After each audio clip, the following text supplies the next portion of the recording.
जिनका कई बार क्या है, वैसे तो आप माइंडली प्रिपेयर थे, जिसका हो रहा था उसे पता था नहीं, लेकिन फिर भी कोई अगर नॉर्मलाइजेशन, क्योंकि इसमें सब्जेक्ट वाइज नॉर्मलाइजेशन किया गया है, नॉर्मलाइजेशन की वजह से अगर कोई रह गया तो हो सकता है दुख हो भी जाए। और इसमें ये ना माने कि भी मैं पढ़ाई में कोई कमजोर हूं क्या, और मेरा क्या होगा, और इतने लोग पास हो गए,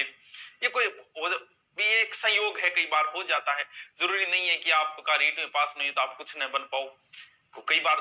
क्योंकि पेपर के 2-3 घंटे ही महत्वपूर्ण होते हैं, आपने तैयारी कितनी की इसका इतना बड़ा रोल नहीं होता। बड़ा रोल जो है वो पेपर में बैठ के हो सकता है। उस समय आपसे सही ओएमआर नहीं भरी गई होगी, तो बहुत सारे स्टूडेंट आए, मुझे पता है,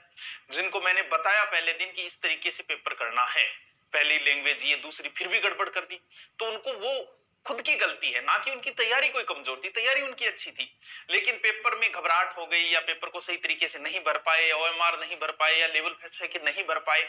इस वजह से हो गया। तो देखो अब तो रेट आगे वाली में तो बहुत समय लगेगा,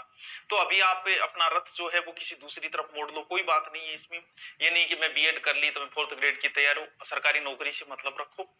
वो चाहे किसी भी ग्रेड की होगी, सरकारी नौकरी सरकारी, बस सरकारी जुआई सरकारी जुआई।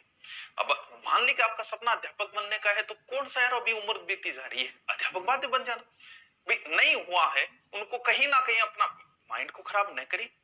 कोई बड़ी बात नहीं है, नहीं हुआ होगा आगे हो जाएगा। लेकिन ये मेरी सांत्वना मान लो, और मैं क्या कर सकता हूं, मैं ये थोड़ी कहूंगा आप कमजोर हो, ये हो वो, कोई नहीं बोलेगा ये बात। तो आपको तो आप इतना विवेक आपका भी, आपने बीएड बीएसटीसी कर रखी है कि ठीक है भी नहीं वहां 4th ग्रेड की तैयारी कर लेते हैं, क्यों, क्योंकि अपने आप को भी मैनेज करना है, परिवार वालों के ताने भी सुनने को, क्योंकि लगभग मान के चलो कि पास हो गई, एवरेज जिसने थोड़ा बहुत पढ़ा पास हो गया, जो नहीं हुआ उसका रीजन ये था कि वो सही से कहीं ना कहीं उसने पेपर में गलती की है,